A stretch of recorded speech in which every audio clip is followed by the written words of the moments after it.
Добрый вечер. С вами Ирина Ефимова и программа «Якутия Лайф».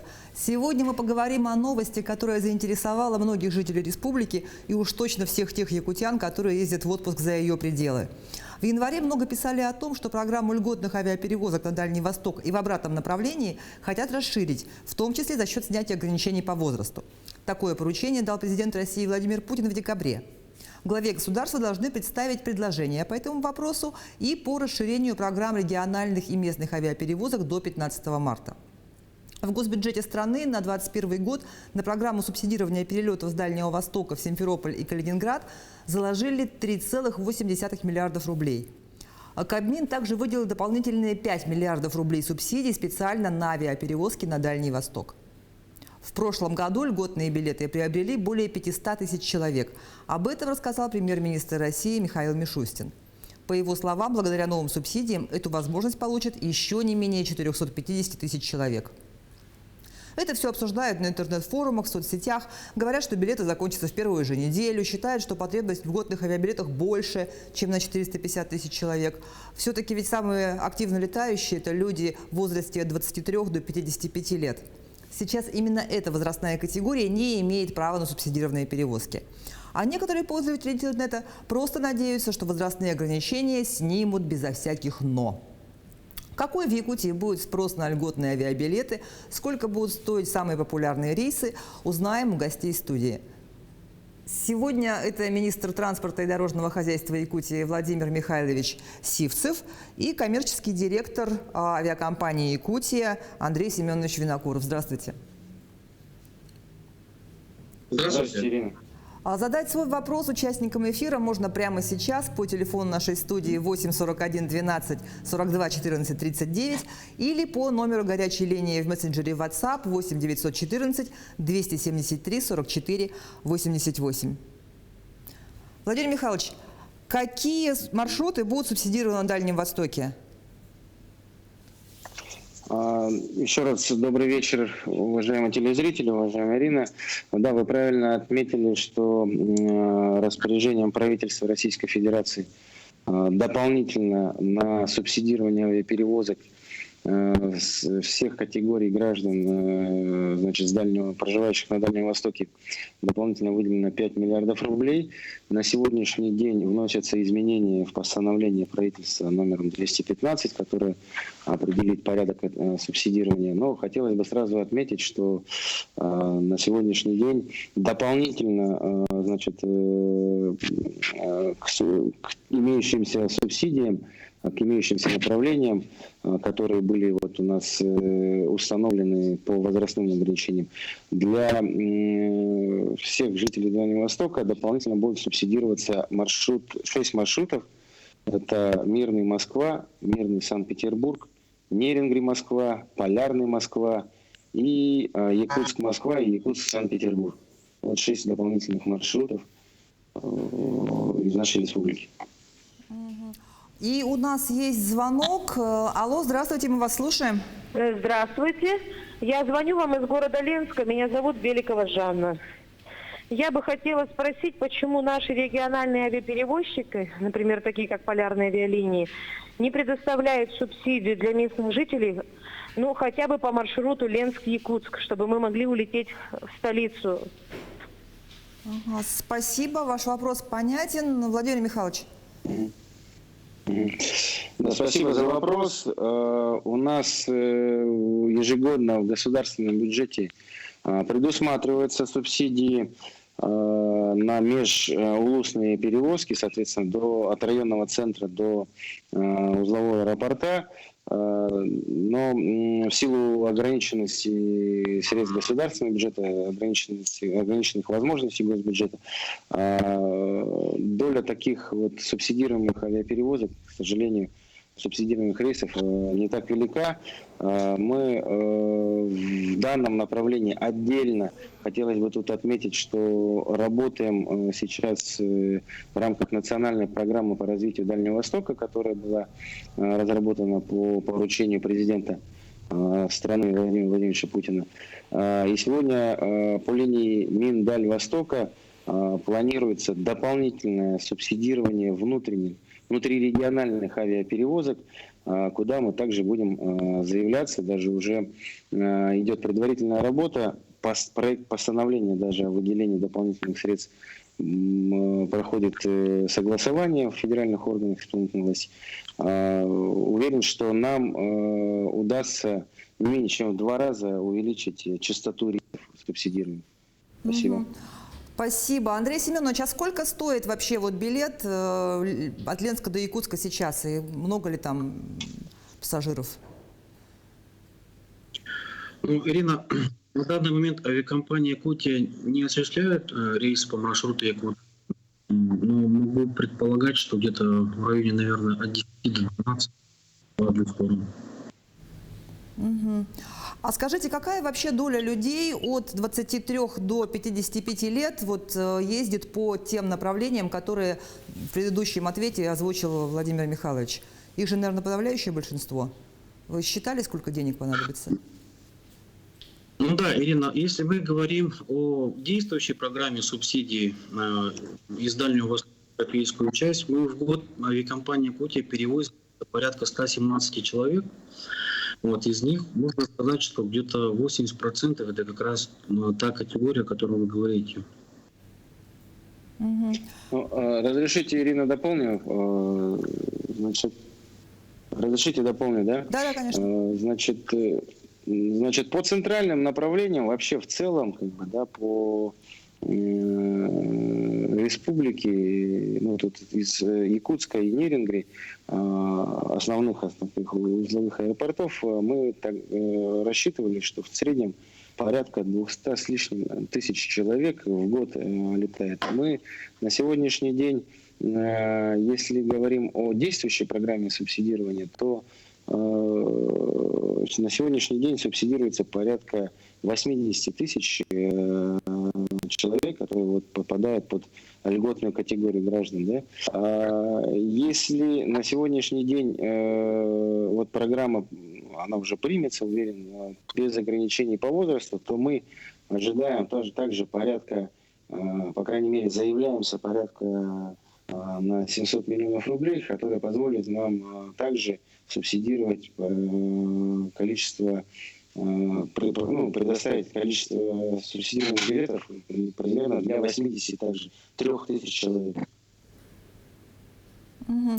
Глава Якутии Арсен Николаев 21 января в своем прямом эфире в соцсетях сообщил, что благодаря решению президента страны субсидированные билеты в направлении Москва и Санкт-Петербург станут доступны не только для молодежи до 23 или старшего населения, это женщины старше 55 и мужчины старше 60, а вообще для всех.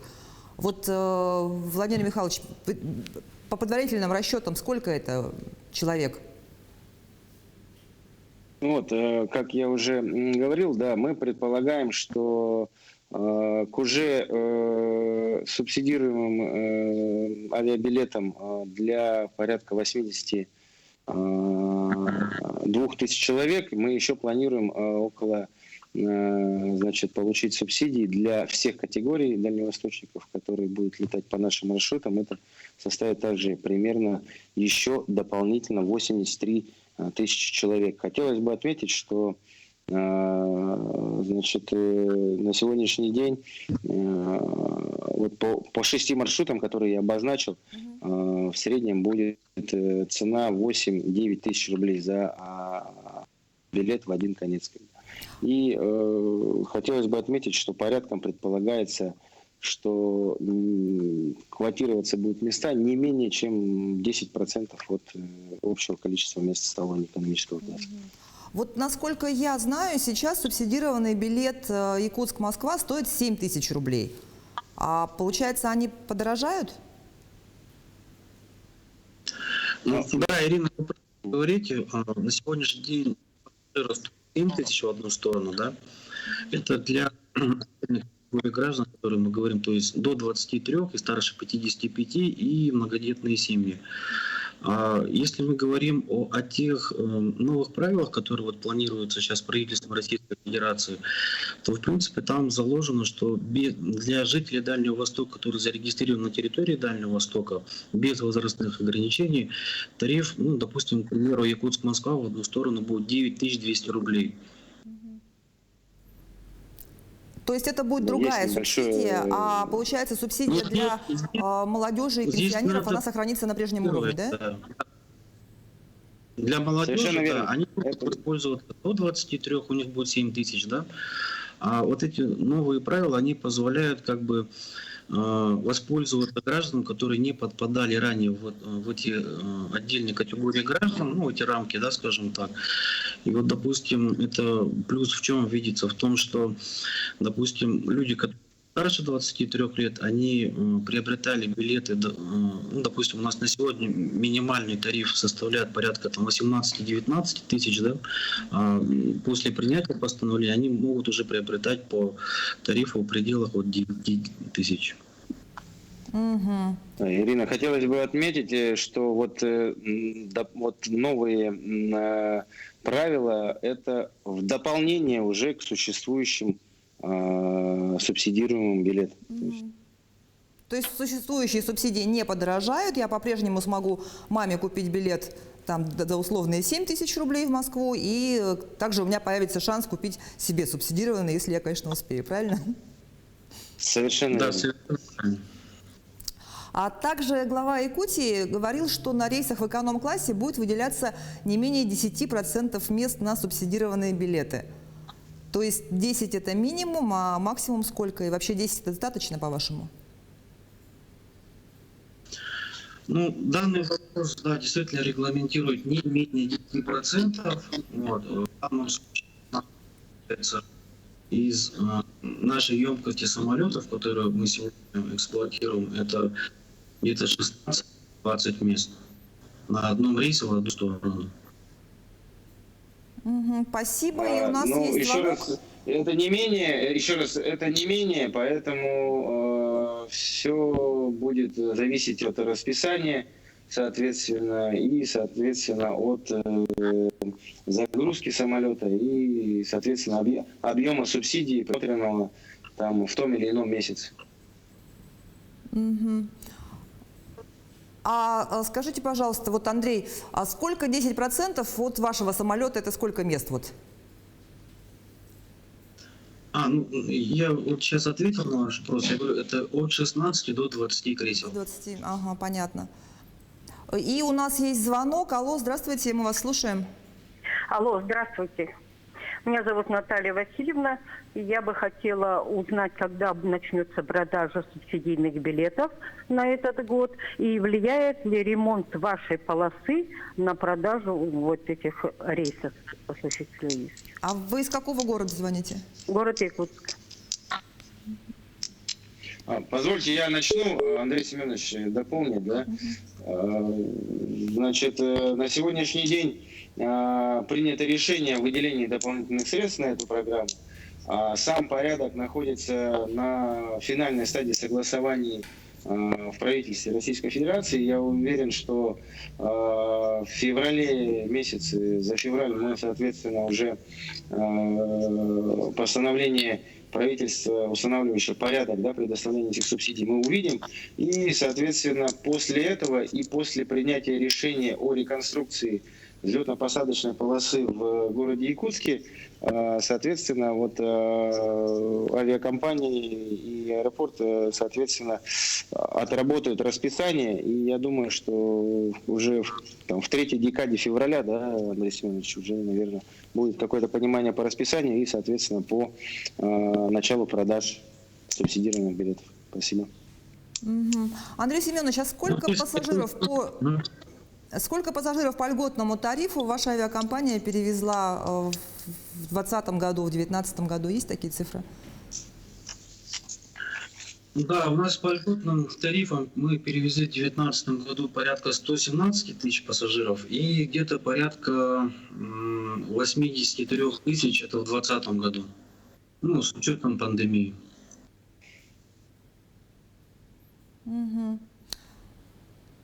Владимир Михайлович, как часто будут летать самолеты по льготным направлениям? То есть планируется ли увеличивать частоту рейсов? Значит, все будет зависеть сейчас первое, от сроков проведения реконструкции взлетно-посадочной полосы в аэропорту города Якутска. Во-вторых, от расписания, но в целом мы не видим предпосылок для увеличения частоты рейсов. У нас как летали один раз, вернее, каждый день недели, соответственно, в Москву, так и 3-4 раза в Санкт-Петербург, соответственно, так и останется расписание таким же. Спасибо. Сергей, Андрей Семенович. Андрей Семенович, вот не секрет, что цена билетов зависит от сезона. То есть, субсидии, понятно, они будут как бы субсидии. А вот какая максимальная цена авиабилета до Москвы, допустим, в эконом-классе вот у вас в пик сезона, обычного билета, не субсидированного? У нас официально зарегистрированный максимальный уровень эконом-тарифа 45 тысяч в одну сторону. Это эконом-класс. Да, это эконом-класс. То есть туда-обратно получается 90 тысяч. Да. А это без багажа или с багажом? У нас багажно отличается, если для простоты восприятия, где-то на 2000. А в самый низкий сезон какая цена, минимум в эконом-классе? Минимально, если опять-таки брать за позицию востребованный маршрут Якутск-Москва, у нас безбагажный 19 300, багажный, соответственно, 21 300. Спасибо. Я напоминаю, что мы работаем в прямом эфире. Задать свой вопрос нашим гостям можно прямо сейчас по телефону 841 12 42 14 39 или по номеру горячей линии в мессенджере WhatsApp 8 914 273 44 88.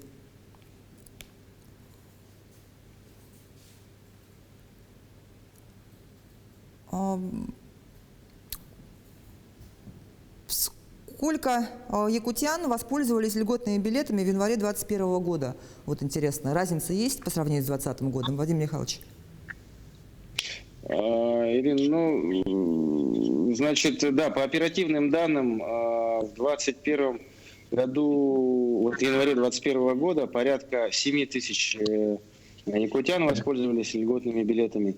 Это примерно 75% от аналогичного периода прошлого года. То есть в январе 2020 года эта цифра составляла порядка 9 тысяч. Но хотелось бы тоже здесь отметить, что в прошлом году, в январе, еще не было там ограничений, не было пандемии коронавируса. Безусловно, пассажиропоток с учетом распространения новой коронавирусной инфекции, к сожалению, снизился.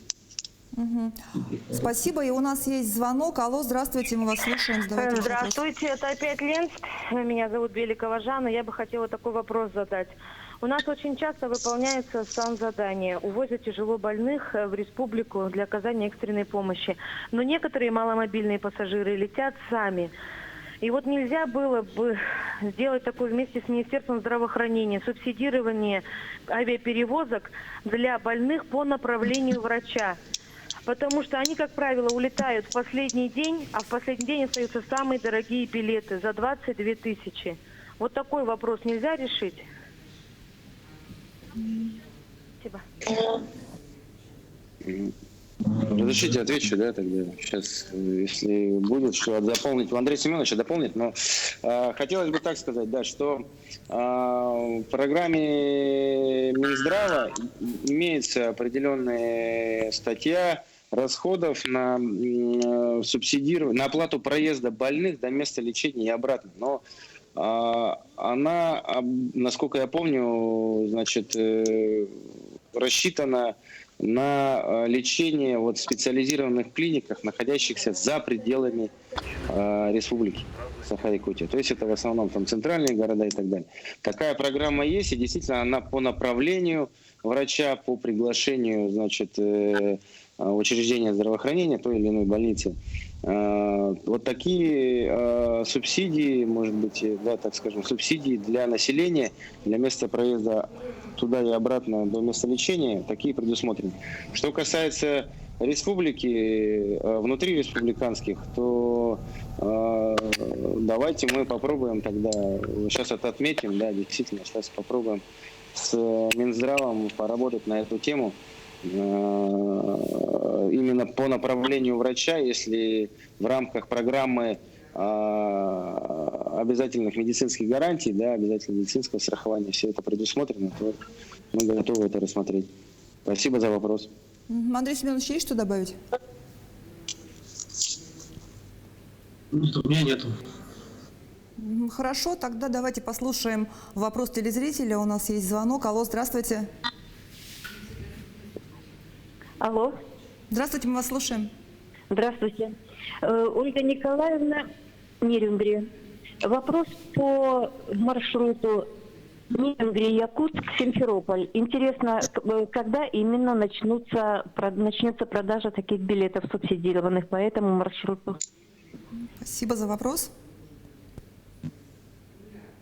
Кто? Андрей Семенович. Да, ну, у нас продажа Нерюнгри Москва открыта до 31 июля. Вот. Москва, Симферополь у нас открыта еще 15 декабря 2020 года. То, ну, в принципе, мы даже открыты. Угу. А сколько раз в неделю он летает и сколько стоит билет?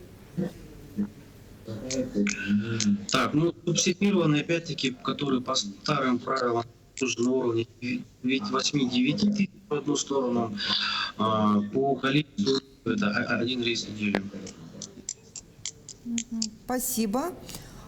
И у нас есть вопросы, которые приходят на горячую линию. Можно ли монетизировать субсидии так, чтобы они выдавались населению по факту проезда воздушным транспортом?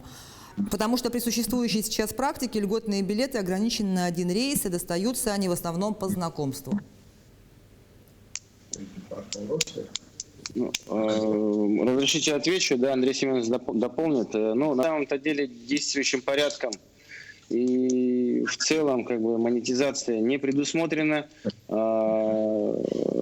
Значит, субсидирование перевозок осуществляется, значит, по квоте и, соответственно, там, по факту предоставления отчетных документов там, авиакомпаний. Что касается знакомства, то на самом-то деле субсидированные билеты все находятся в свободной продаже, в том числе и через авиакассы. Вот Андрей Семенович по этому поводу дополнительно проинформирует.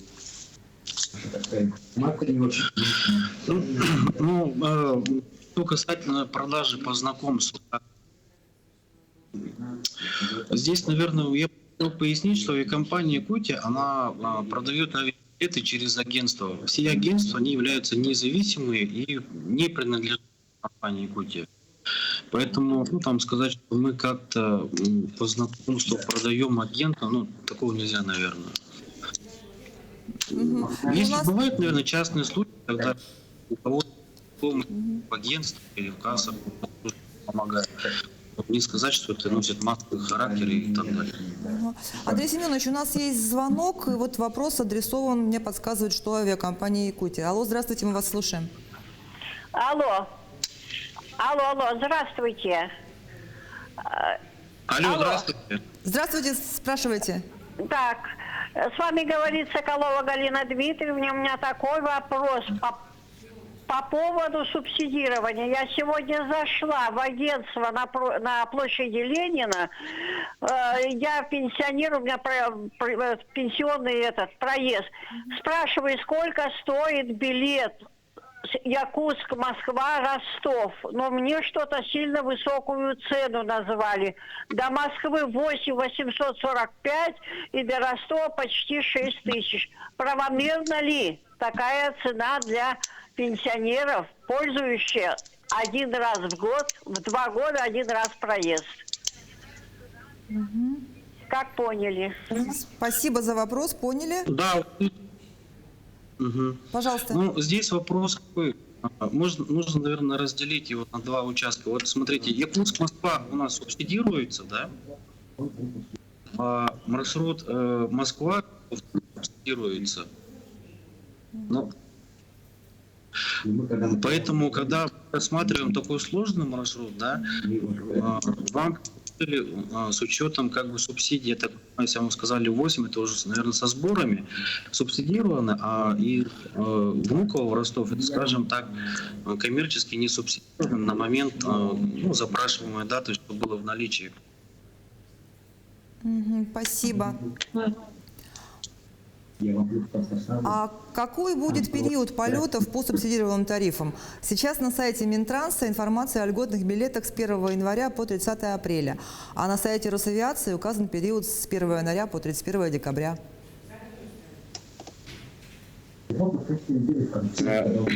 Еще раз, Ирина, да, вот по этому поводу, да, это важно дать разъяснение сейчас.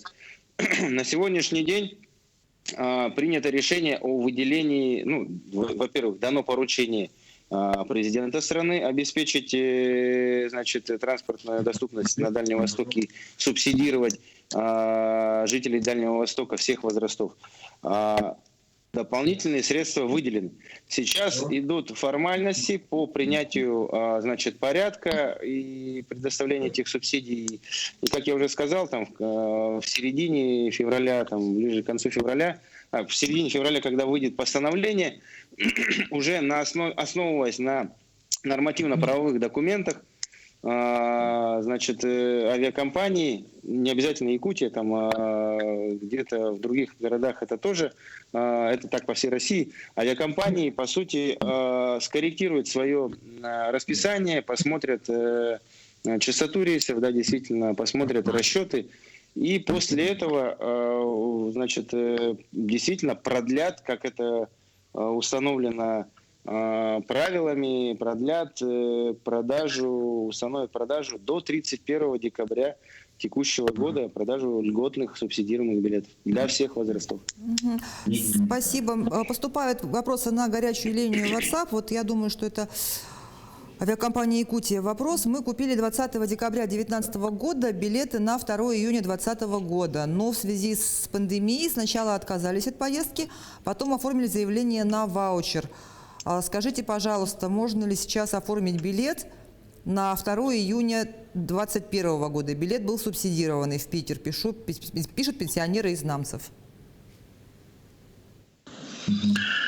По механизму, да, на ваучер у него срок года, поэтому вы можете оформить на любую дату. Да? Но здесь нужно пояснить, что у нас на сегодняшний день в продаже Санкт-Петербург на июнь месяц отсутствует. И в силу того, что сейчас, скажем так, идет детализация вопроса о начале реконструкции полосы Якутска. Поэтому авиакомпания на сегодня, чтобы не вводить в заблуждение своих пассажиров, да, открыла продажи только до 30 апреля 2021. Поэтому данный пассажир, скорее всего, может оформиться на 2 июня. Спасибо. И у нас да, есть проще говоря, можно сказать, посоветовать, порекомендовать гражданам обратиться в авиакомпанию «Якутия» с этим вопросом в конце февраля, когда уже будет понимание по расписанию на летний период. Спасибо. И у нас есть звонок. Алло, здравствуйте, мы вас слушаем. Алло. Да-да-да, задавайте ваш вопрос. Здравствуйте. Я хотела спросить, за счет каких денежных средств формируются льготные билеты? И когда все-таки будут возвращены деньги за сданные билеты до вступления в постановление Российской Федерации 991 от 6 июля 2020 года? Мы билеты сдали в мае месяце. Мы не работающие пенсионеры. Спасибо. На претензию ответа нет. Я думаю, что вопрос к авиакомпании «Якутия».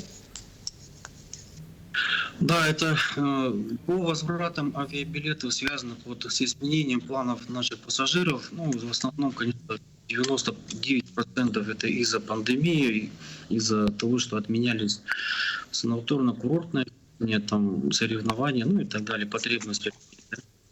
Действительно, с мая месяца авиакомпания «Якутия», ну не только авиакомпания «Якутия», но вся отрасль, скажем так, пережила вот такой удар, ну, скажем так, возвратов, да, и первое решение авиакомпании и последствия это было оформление тех же самых ваучеров, в принципе, по которым правилам на сегодня уже пассажиры принимаются и понимаются, да.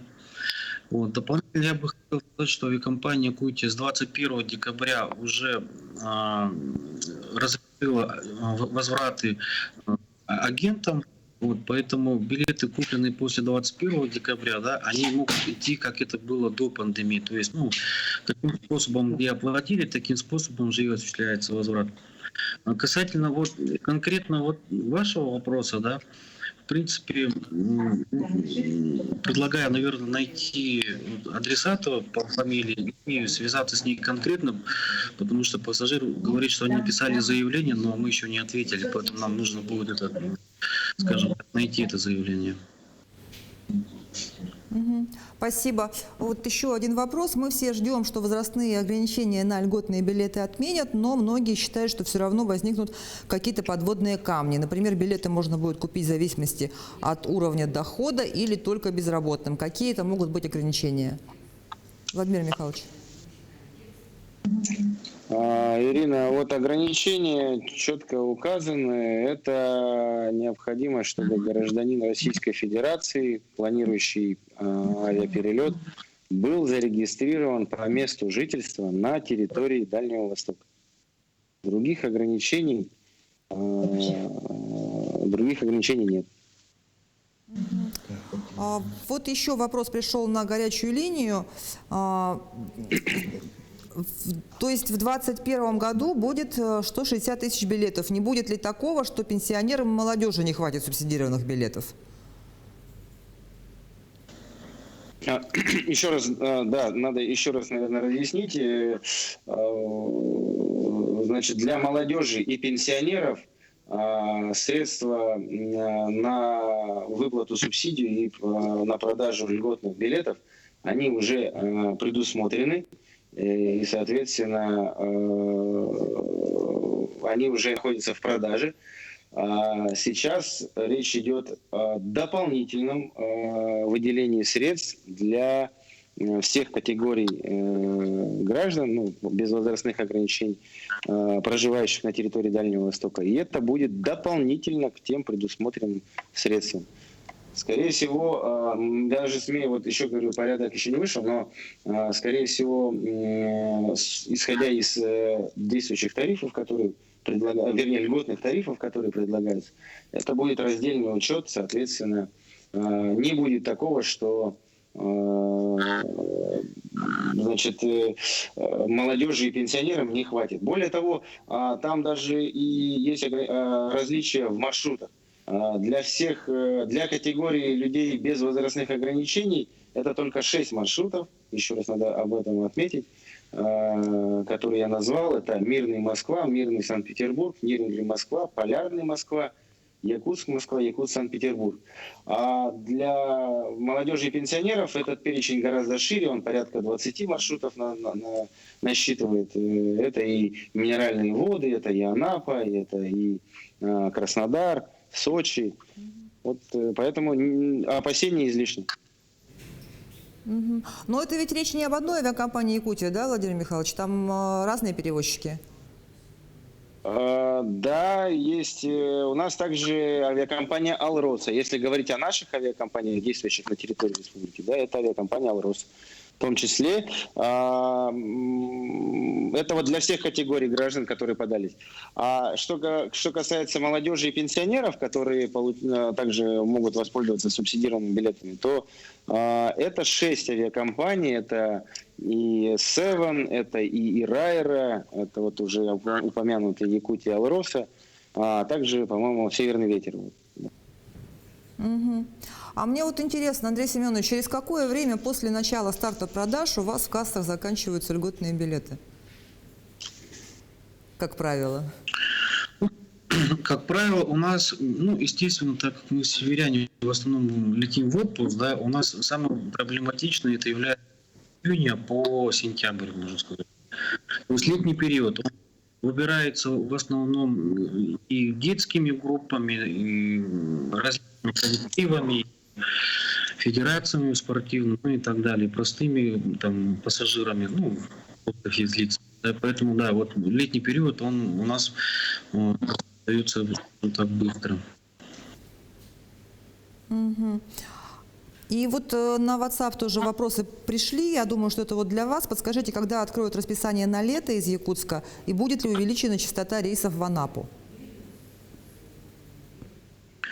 Ну, по открытию расписания, то есть продажи, скорее всего, имеется в виду, это мы уже сегодня сказали, что это мы выясним в конце февраля, планируем к концу февраля. По Анапе мы 2 рейса в неделю. Планируется ли в Неринге закрытие взлетной полосы в связи со строительством аэропорта? И если да, то когда? Владимир Михайлович. Мгм. На сегодняшний день действительно хотелось бы отметить, что по аэропорту Нерингри планируется реконструкция как взлетно-посадочной полосы, так и строительство нового терминала. Это, значит, это направление финансируется из федерального бюджета, это предусмотрено комплексным планом развития магистральной инфраструктуры, как один из нацпроектов Российской Федерации. Мы предполагали, что и предполагаем на сегодняшний день, согласно плану полетов, что и графику строительства, что с мая по сентябрь мы будем закрывать, значит, взлетно-посадочную полосу для проведения реконструкции. Но на сегодняшний день этот вопрос тщательно изучается. Возможно, сроки закрытия полосы будут сокращены только на 2,5 месяца. При этом мы будем смотреть либо это с весны, то есть с мая месяца, либо это с августа месяца, может быть. Все зависит тоже от на сегодняшний день проработанности и готовности проектно-сметной документации по взлетно-посадочной полосе города Якутска. То есть мы хотели бы, чтобы все-таки эти два аэропорта были взаимозаменяемы. В случае реконструкции, в случае закрытия взлетно-посадочной полосы на реконструкцию одного из них. Вот. Мы обязательно проинформируем все население республики. И хотелось бы попросить отнестись с терпением и пониманием к таким ограничениям, ведь после этих ограничений, все это делается для населения, ведь после таких ограничений, безусловно, инфраструктура обновится, и все будет гораздо удобнее и комфортнее. Спасибо. Андрей Семенович, вот на WhatsApp пришли вопросы. На какое число будут продаваться субсидированные билеты в Питер, если откроется продажа в феврале? На какое число февраля можно будет купить билет? И как можно будет купить субсидированные билеты? Можно ли их купить через интернет-сайт? На февраль мы-то продажу открыли, еще раз повторю, 15 декабря, да? А в феврале мы должны решить об открытии продажи до 31. То есть на февраль продажи уже открыты? Да, они есть. Если вы хотите улететь в феврале, Якутск-Санкт-Петербург обратно, то они в продаже есть. Мы говорим пока о субсидиях действующих для многодетных, пенсионеров и молодежи. Да. А как их можно купить, субсидированные билеты? Вот только в кассе или через онлайн тоже можно купить? На сегодняшний день мы можем предлагать приобретение билетов только в агентствах, да, ну то есть в кассах. Онлайн-продажи у нас это в проработке. Ну, я, наверное, не буду называть сроки, но стараемся тоже вопрос в этом году. А какая будет Там дело в стоимость? том, что Какая будет... не все там зависит от наших желаний, но есть еще технические моменты. И второе, что нам необходимо, чтобы было удостоверение, не удостоверение, а чтобы обоснованность приобретения пассажирам билета по субсидии, то есть доказательство обоснованности приобретения. На сегодняшний день это формируется за счет того, что снимаются копии документов там, у пассажира по возрасту, либо многодетной семьи, справка многодетной, либо удостоверение. Какая будет стоимость билета Алекминск-Нюрба-Якутск на период ремонта аэропорта Алекминск? На сегодняшний день, значит, хотелось бы отметить, что да, планируется реконструкция аэропорта Алекминск, планируется, значит, маршрутизация через аэропорт Нюрбы. На сегодняшний день мы вот только сейчас формируем, так скажем, заявки, защищаем тарифы, льготные тарифы по Алекминску, да, собираем заявки от авиакомпаний, и мы планируем субсидировать эти билеты. Соответственно, пока говорить, пока мы не защитили тариф, пока говорить преждевременно о стоимости билета, но в любом случае мы планируем субсидировать это из республиканского бюджета. Еще один вопрос хочу успеть задать с прямой линии. Добрый вечер. Как можно обменять ваучер на деньги, если у него нет прямых наследников? Вот тут, видимо...